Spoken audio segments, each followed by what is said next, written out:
You ask Tiger to solve. This deals with linear equations with one unknown. The final result is q equals -70. Let's solve it step by step. Group all constants on the right side of the equation.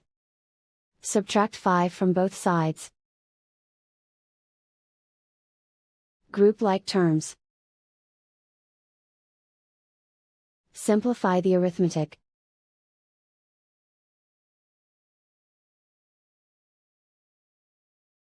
Isolate the q.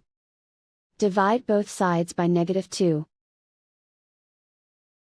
Cancel out the negatives.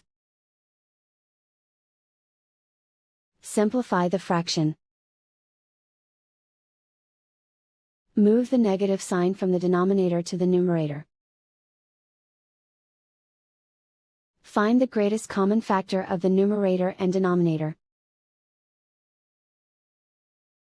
Factor out and cancel the greatest common factor. And so the final result is q equals -70.